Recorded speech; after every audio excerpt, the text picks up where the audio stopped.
The applause was deafening, but the silence was agonizing. We reveal the crushing, lifelong fear carried by one pioneering comedian, a secret so profound it dictated his entire career. Uncover the ingenious, heartbreaking reason his most celebrated character was also the invisible wound he carried to his grave.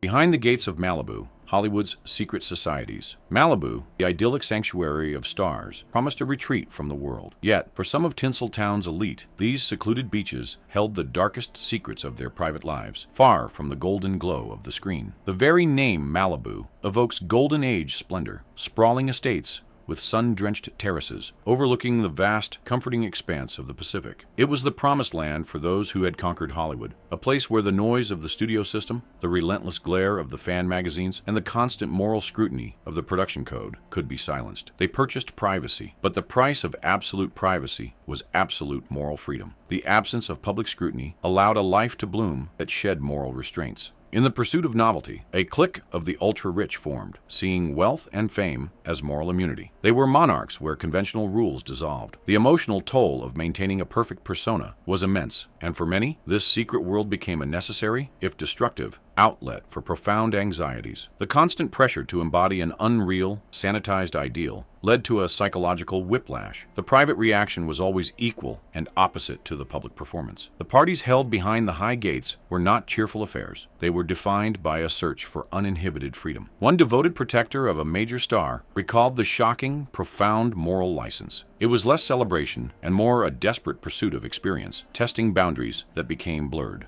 The air in these exclusive rooms was thick with the scent of expensive perfume and profound restlessness, a combination that spoke volumes about the spiritual exhaustion of the very wealthy. The decor, while luxurious, was often a cold, unfeeling backdrop to the human drama unfolding, creating an atmosphere of gilded desperation that no amount of money could truly mask. The hushed tones of the staff and the careful placement of security guards suggested that everyone understood the fragile pretense of normalcy being maintained, adding a layer of conspiratorial tension to every gathering. This hidden decadence was the antithesis of the virtues these stars were paid millions to embody. This inner circle operated on an unspoken honor system, where secrecy eclipsed all virtues. Marriage was treated with disturbing casualness. One star might consent to his wife's companionship with another man. It was a bizarre, unspoken pact, placing personal gratification above fidelity. The silent compliance of the non-celebrity spouse in these exchanges was a tragic demonstration of how power dynamics within Hollywood relationships could fundamentally distort the most sacred human bonds, turning marriage into a performative alliance that benefited the studio and the public image above all else. This behavior reflected a profound spiritual emptiness. The stars, who had everything, sought meaning in excesses that would have horrified their public. The tragedy lay in realizing these circles offered deeper isolation, replacing their moral compass with dangerous entitlement. The quest for endless sensation was, for them, a poor substitute for genuine inner peace, a truth that their public persona could never betray. These events were a profound contradiction, a desperate attempt to feel real by indulging in the most unreal and guarded behaviors imaginable, all while cementing their dependence on the very clique that facilitated their decay. The ultimate price was total compromise of self. The glamour was on screen, but the profound human vulnerability was hidden. The unspoken pact, when vows fade on the silver screen.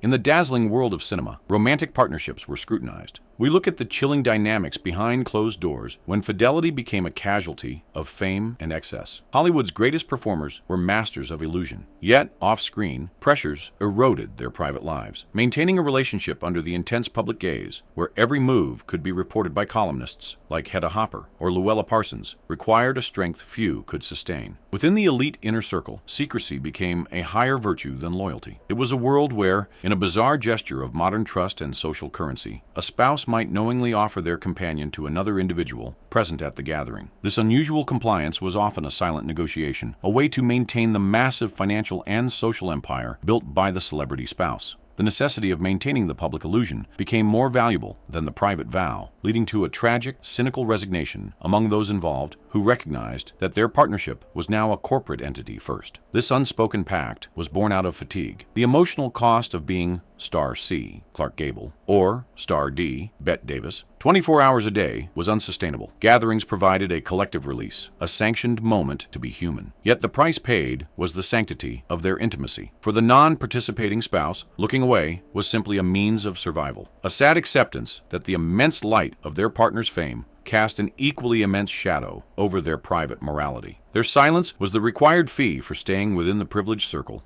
a painful cost that haunted them long after the parties ended and the lights of the public cameras turned off. The tragedy, isolation. Instead of solace, stars found mutual agreement to look away, substituting connection with cynical indulgence. This emotional distance often led to profound loneliness. It reveals a deeper truth. Immense success could lead to a desperate search for authenticity, compromising their moral structure. Fame created the conditions for profound emotional decay. The golden shell of celebrity cracked open in these private rooms, revealing the troubled human core, desperately seeking a connection, any connection, outside of its gilded prison. The atmosphere of moral ambiguity became a gilded cage, binding occupants through shared secrets. This complex morality required discreet observers who guarded their explosive truths. The illusion of control, what the public never saw. Every star curated their image, but their private life often held a truth too shocking. This is the story of how even the greatest legends could surrender their principles to the intoxicating allure of limitless freedom. The greatest commodity in the Golden Age was the illusion of perfection. The studio system was a finely tuned machine dedicated to presenting a flawless ideal. Stars like Star E, Humphrey Bogart, and Star D, Bette Davis, lived under paralyzing pressure to never falter. This created intense internal conflict. The human behind the legend yearned for an outlet. Wealth created dangerous entitlement and moral exemption. Many of these stars, having climbed out of desperate poverty or obscurity, found the limitless power of their new status too intoxicating to resist, viewing moral restraint as another constraint imposed by the old world. This psychological narcotic of power was almost impossible for a self-made person to refuse, leading them to feel they were above all consequence, including the judgment of their own conscience. The intense moral framework of the Hays Code meant that the private transgression was often a deliberate, dramatic rejection of the rigid public morality they were forced to uphold on screen. The tragedy, gaining control over their public image, they lost control over their private selves. Private gatherings became a laboratory for boundary testing, where self-respect was exchanged for instant gratification. The observer noted the behavior felt like a desperate attempt to connect with something real. The star had struggled so long for acceptance that when power was finally achieved, they sought to exploit every boundary possible. This surrender of principle was the profound hidden cost of Hollywood royalty. The ultimate betrayal was not to their spouses or to the public, but to their own character. The dignity they had earned through talent and grit was frittered away in the pursuit of fleeting, dark pleasures. They exchanged the dignity of a moral compass for the fleeting intoxication of possibility. The overwhelming ability to have anything led to emotional decay, realizing too late that genuine human connection could not be bought. The price of this hidden freedom was the slow realization they were more trapped than ever by secrets and the fragile lie of their world. Eyes of the observer. The guard who saw too much in Hollywood, the closest observers, were the dedicated staff. We reveal the heavy burden carried by those who, by necessity, bore witness to the darkest truths. The life of a celebrity protector was a study in contrasts. While the stars were bathed in light, staff existed in the shadows. Their role required absolute invisibility and an oath of silence. One young man, a star's security detail, was thrust into Malibu's decadent heart. He arrived with simple principles, yet quickly found himself guarding the magnitude of the star's hidden life. His perspective was unique. He saw the glamorous facade drop away. He observed a figure revered globally for cinematic heroism behaving with total moral negligence, driven by a deep restlessness. The contrast between the public myth and the private man was a profound, jarring education that forced him to reevaluate the entire concept of celebrity success and the human cost of the American dream. The sheer weight of hypocrisy was palpable, and the young man, grounded in ordinary morality, felt the strain of this extreme moral latitude. For the staff, this exposure required emotional dexterity and absolute composure. Their silence was their employment contract. The psychological weight of holding such career-ending secrets was immense, turning routine duty into a moral challenge. The protector had to navigate the chaos while remaining an island of principle, a task that required extraordinary self-control and emotional sacrifice. as he struggled to reconcile the image of his employer with the man he saw in private. This personal struggle for moral integrity, conducted in silence, mirrored the moral battle being lost by the stars themselves. The observer's eye offered the clearest reflection of the star's character. He saw the human being wrestling with the cost of their fame. His presence provided the star with a quiet moral barometer. The experience cemented an understanding. Wealth provided external freedom, but often came at the steep price of internal peace. He realized this search for sensation was profoundly self-destructive. He would soon learn just how dangerous the atmosphere could become. The scent of shame, decadence, and the high price of escape.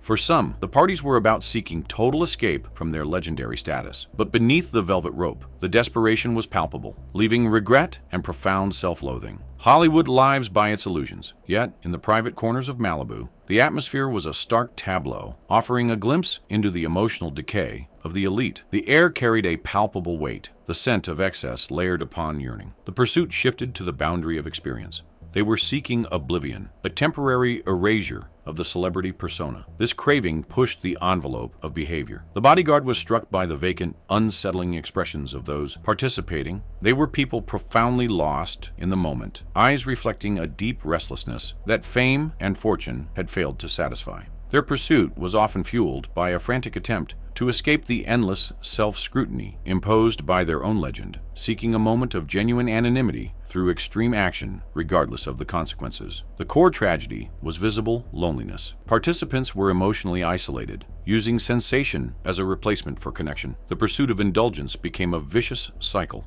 They behaved wildly, only to be left with regret and shame. This moral license was self-sabotage. The stakes were rising, turning a mere party into a volatile scenario that could have shattered multiple careers and landed the observer in a legal battle for his silence. This was the moment the protector realized that his job involved not just protection, but guarding the volatile edge of a profound societal sickness, a sickness that Hollywood's immense wealth only exacerbated. The threat was constant, lurking just beyond the edge of the champagne glass. The lesson became clear. Absolute freedom resulted in the deepest form of imprisonment. This world demanded loyalty to a hidden order.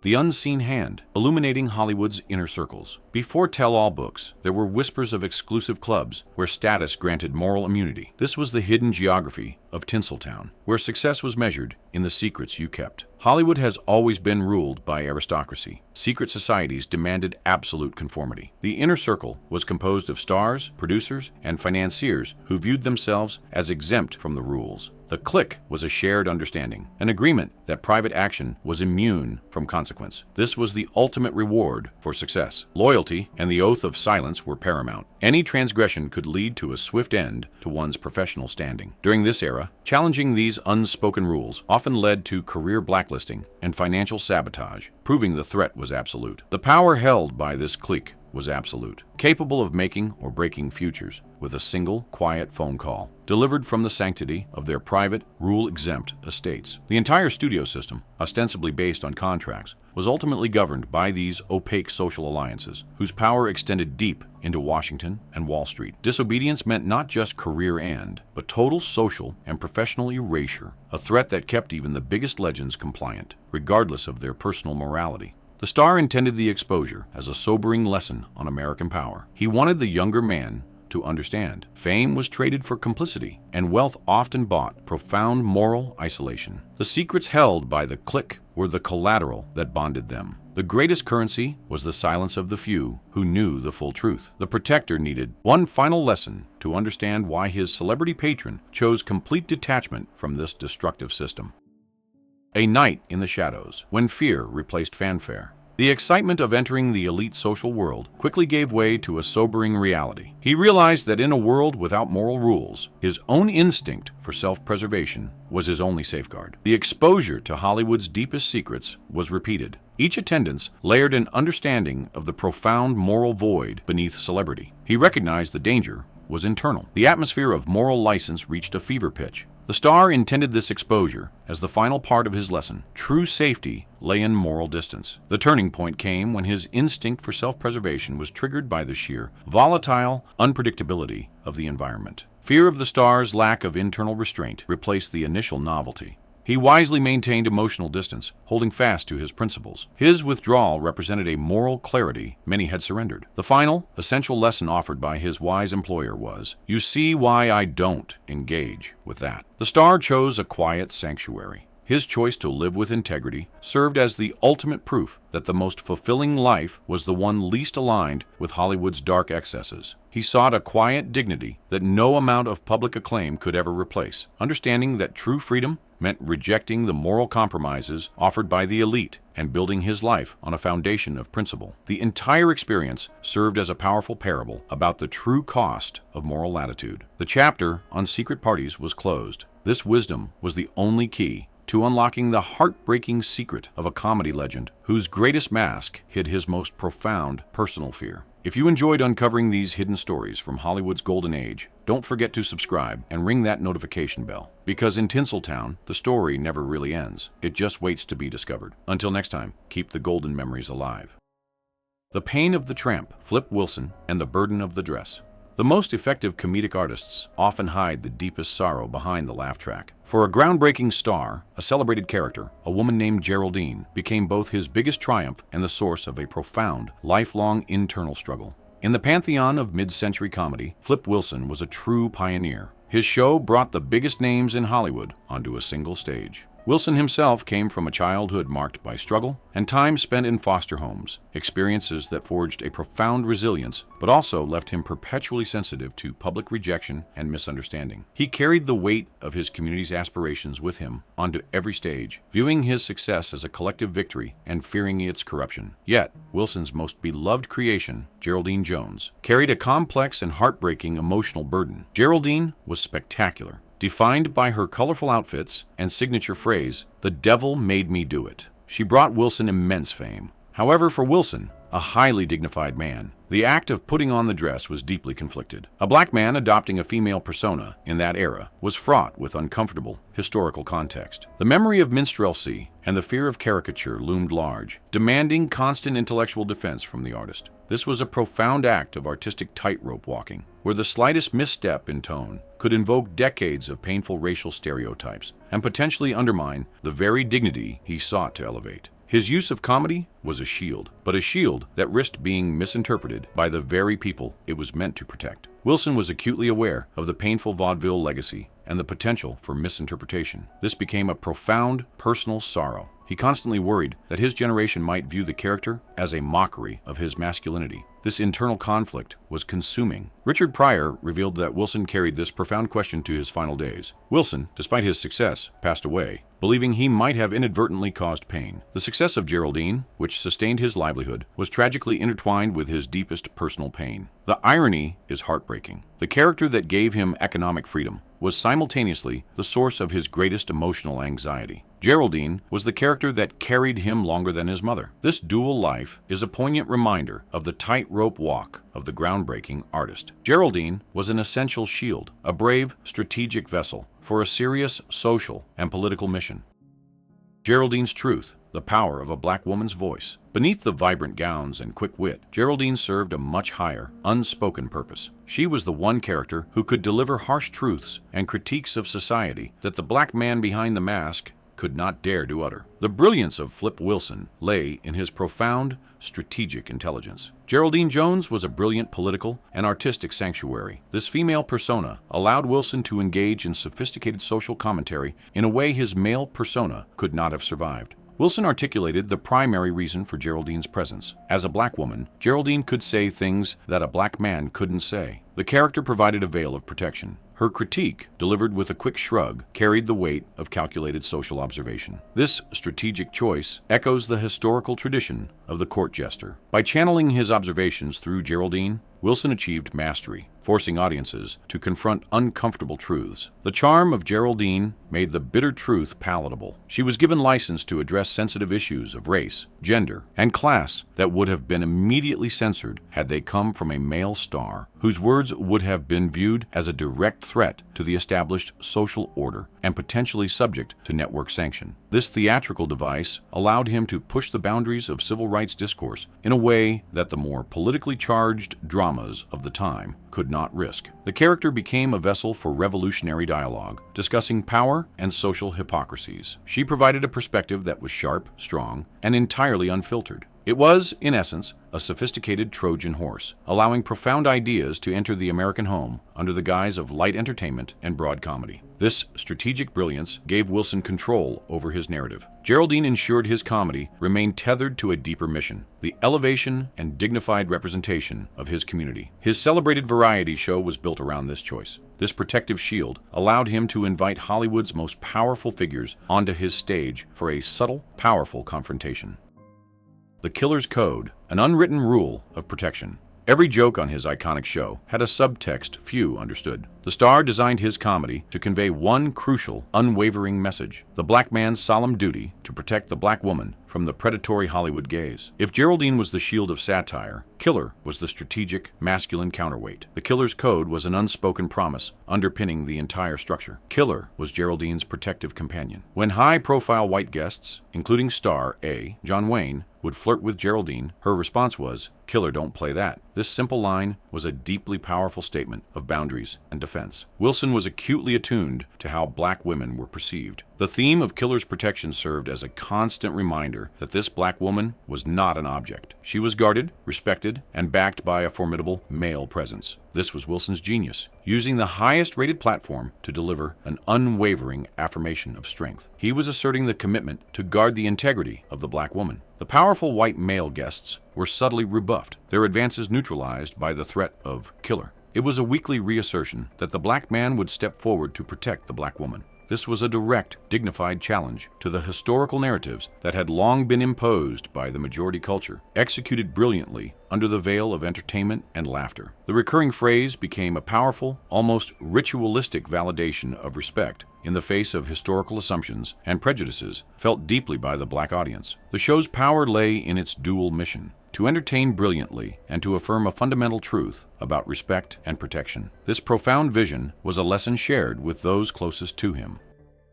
The White House guests unmasking high society on air. The show was a who's who of Hollywood royalty, but the star used these glamorous guest appearances as a Trojan horse, subtly exposing the historical dynamic between white men and black women. To secure a guest spot on Flip Wilson's show was a hallmark of success. The program attracted the biggest names. This was the essential scaffolding of his sophisticated social experiment. Wilson consciously sought out the who's who of white America, legends whose public personas embodied traditional power. He created unique, dramatic tension. On that stage, cultural dynamics long relegated to whispers were, for the first time, subtly addressed. The subtle genius lay in the interactions with Geraldine. Their flirtations were echoes of a complex historical relationship. These micro-interactions were a courageous dissection of the historical dynamic concerning white men and black women. Wilson allowed those moments to happen on air, only to have them expertly neutralized by Geraldine's wit and the subsequent assertion of Killer's Code. This motif forced the audience to acknowledge the historical baggage, presenting a dignified response. It was a revolutionary act, hidden in plain sight. Wilson utilized their goodwill to introduce profound ideas. He took the measure of the biggest stars, bringing them into a conversation they could not have imagined having elsewhere. This was a careful, calculated maneuver that required diplomatic genius, the ability to be subversive while remaining indispensable. The entire set, the lighting, the audience, and the television format itself was a meticulously controlled environment for social commentary, ensuring the message was delivered without immediate reprisal. His ability to maintain this equilibrium demonstrated a power far exceeding mere celebrity, requiring an intellectual mastery of the social chessboard and the delicate balance of network politics. This masterful direction revealed the true complexity of the man behind the costume. This was a general, using his medium to fight a quiet, cultural war for dignity.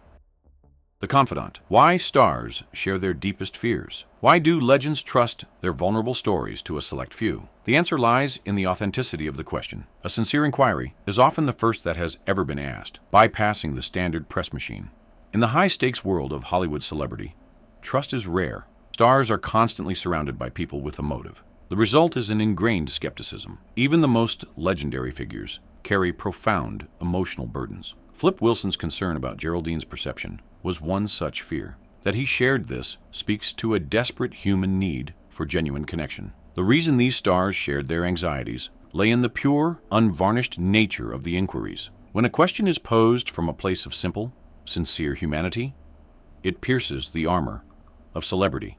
Our narrator was an observer, seeking understanding. For a star like Wilson, the rare, direct question about his feelings was a liberation. The sincerity was an invitation to drop the professional performance and reveal the vulnerability that had been consuming him. This genuine exchange provided profound relief. It allowed them to process the emotional toll of their careers and have their pain validated. The act of sharing their secret anxieties was a form of self-correction, a way to balance the overwhelming artifice of their public lives with a moment of authentic confession. This private vulnerability was the currency of trust among the truly successful, who understood the price of the mask, creating a necessary, shared sanctuary from the lies of fame. The unique role of the confidant was to provide a crucial moral mirror, validating the inner struggle that fame was trying to erase. This powerful, emotional struggle was a wound carried deep within the comedian's heart.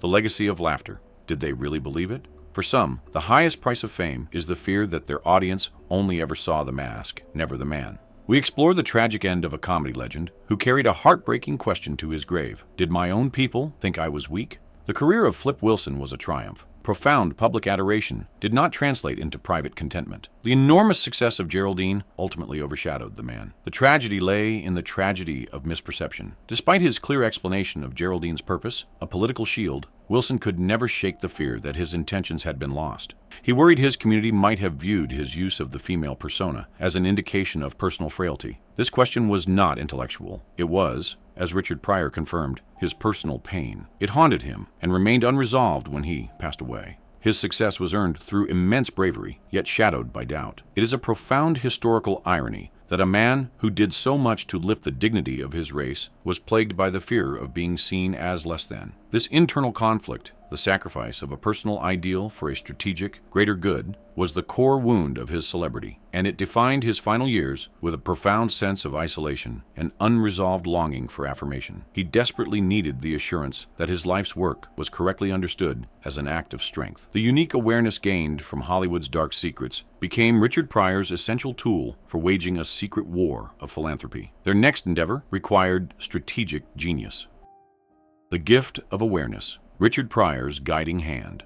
Another legend, Richard Pryor, carried his own profound understanding of Hollywood's racial dynamics. He often served as a sage, articulating the unspoken rules that governed the lives and legacies of successful black entertainers. Richard Pryor was a profound philosopher. Having been an outspoken figure himself, Pryor had intimate knowledge of how the establishment reacted to outspoken talent. His own complex history, which included self-exile from Hollywood at times, gave him the authority to advise on the boundaries of defiance and compliance. He possessed unrivaled clarity about the system. This deep understanding made him a crucial confidant and mentor. Pryor's awareness was born of hard-won experience. He understood that success for a black entertainer was about managing a delicate political and financial equation. He helped Wilson contextualize his pain within a broader cultural framework. This clarity extended to philanthropy. Pryor understood that a star's success was viewed as a granted privilege. When an entertainer used their wealth for international aid, it was viewed with suspicion by financial gatekeepers. Pryor, therefore, served as the guiding hand, translating these opaque rules of power. He provided the wisdom that defined the entertainer's ultimate role. You are the financier, but you must be discreet. His advice acknowledged the ceiling placed upon them, the American ceiling.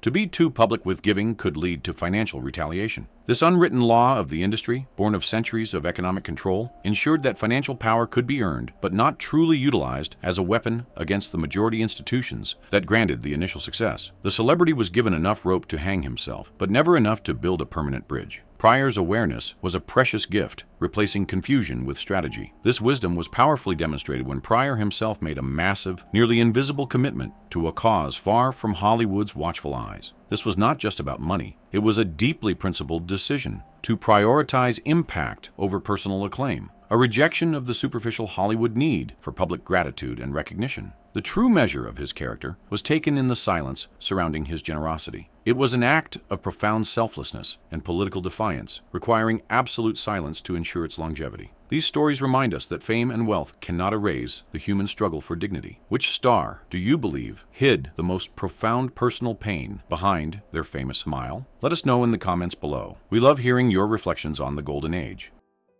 The Zimbabwe School, Richard Pryor's Secret Philanthropy.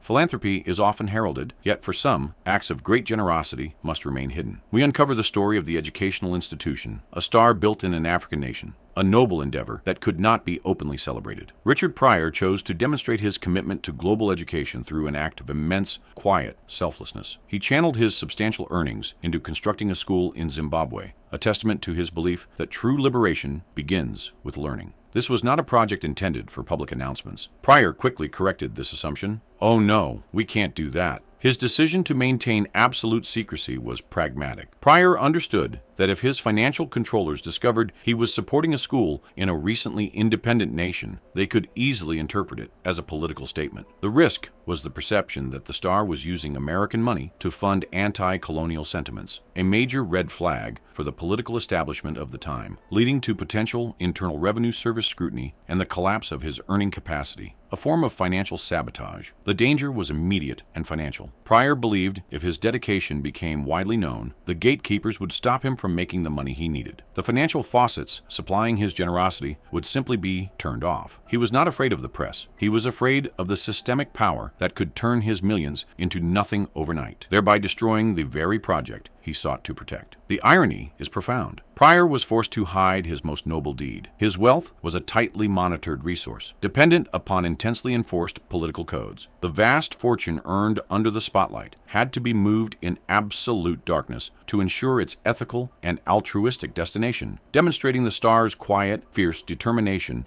to outwit the system that sought to contain him and control his legacy. This secret school became the ultimate symbol of the American ceiling, a barrier that dictated a black entertainer could not fully control the ethical destination of their money without severe professional repercussions. The star's desire to support education had to be conducted in a shadow campaign.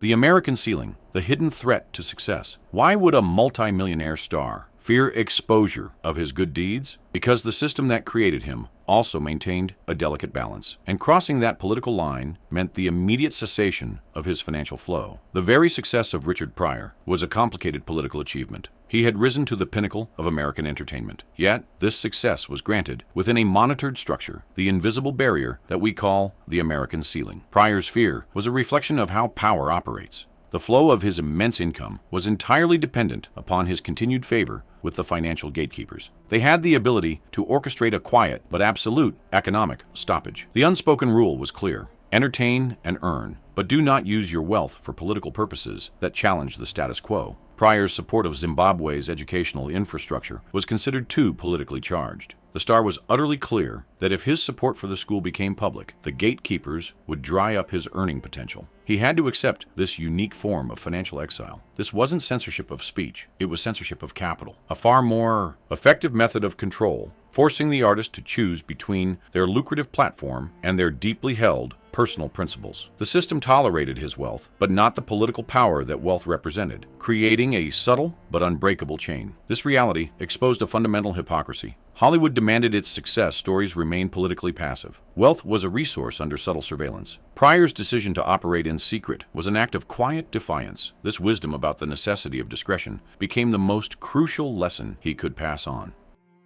The African Nexus, a meeting of legends and liberation.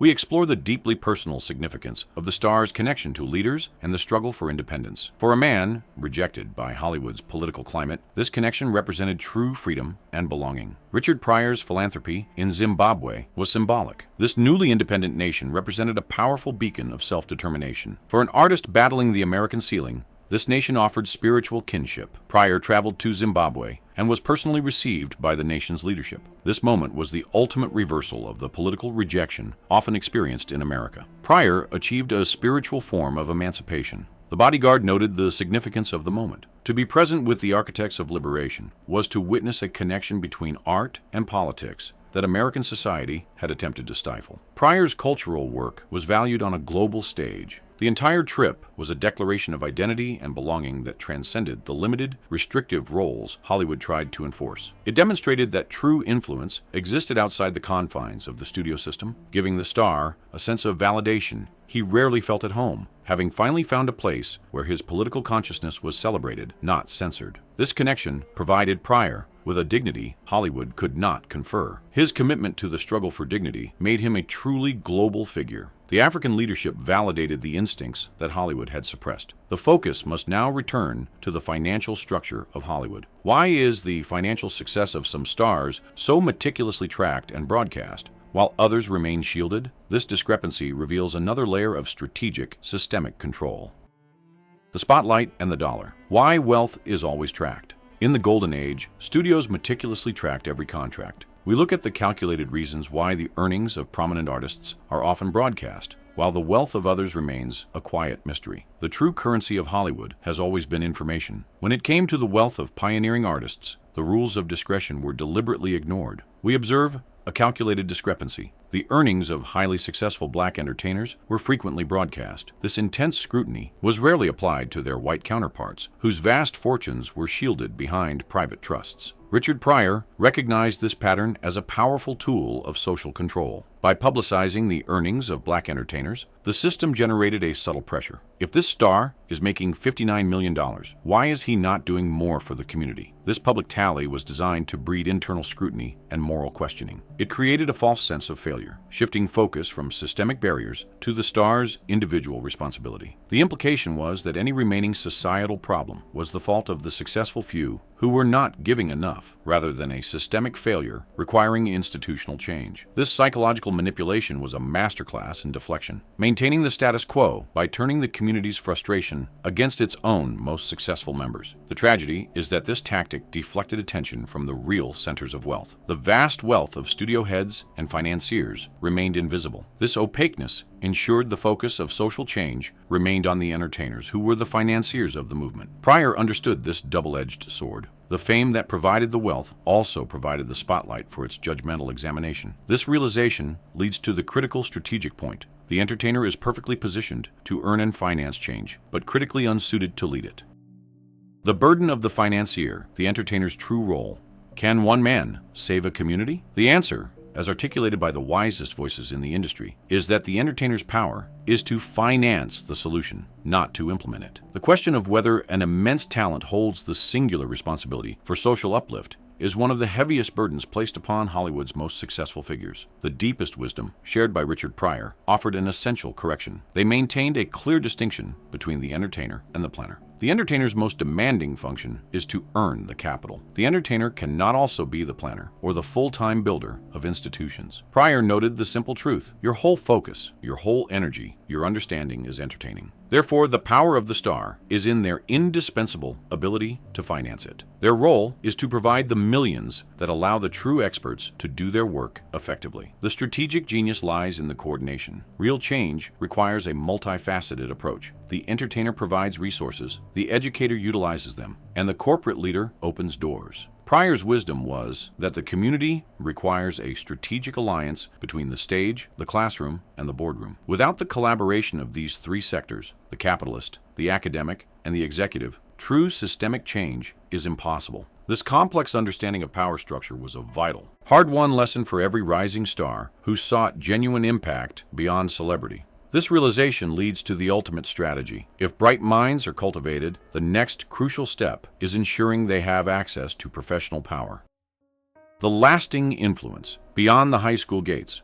If all the money is spent at the high school level, where do the graduates go next? We examine the long-term vision, the need to ensure that educational success translates into influence in the highest institutions, college, and the corporate world. The generous philanthropic impulse is beautiful, but the wisest leaders know that true success lies in the sustained, long-term impact. A comprehensive strategy required a vision that encompassed the entire journey of intellectual ascent. The critical insight shared was that pouring all resources into one initial phase did not guarantee ultimate systemic change. If high school students ascend to higher education, and if the final destination is white corporate America, the financial investment may merely serve to enrich existing power structures. The money, earned through struggle and sacrifice, would simply cycle back into the coffers of the very system the artists sought to reform, making the entire philanthropic effort cyclical and ultimately ineffective in the long run. The true goal was to create a continuous pipeline of influence. The financial engine of the entertainer had to be aimed at ensuring representation and opportunity in the loftiest spaces. This meant focusing on pathways to prestigious colleges and opening doors into the corporate world. Richard Pryor recognized that the battle was for power parity. Power resides not only in the voting booth, but in the boardrooms and executive offices. If the community's talent was prepared for these roles, the philanthropic effort had to be strategically directed at the collegiate and corporate levels. It required a systemic change. This sophisticated long-term vision was the final piece of their strategy. The entertainer earns the capital, the planners refine the talent,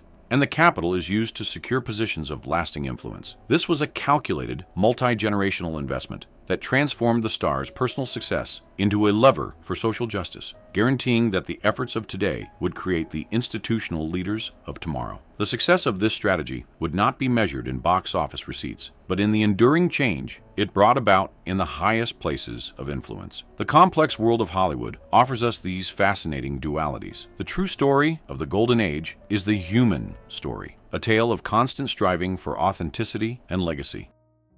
These final chapters offer us something precious, a glimpse behind the silver screen into the hearts and minds of cinema's greatest icons. Thank free to join us on this journey through Hollywood history. If these stories touched your heart or taught you something new, please share this video with someone who loves classic cinema as much as you do.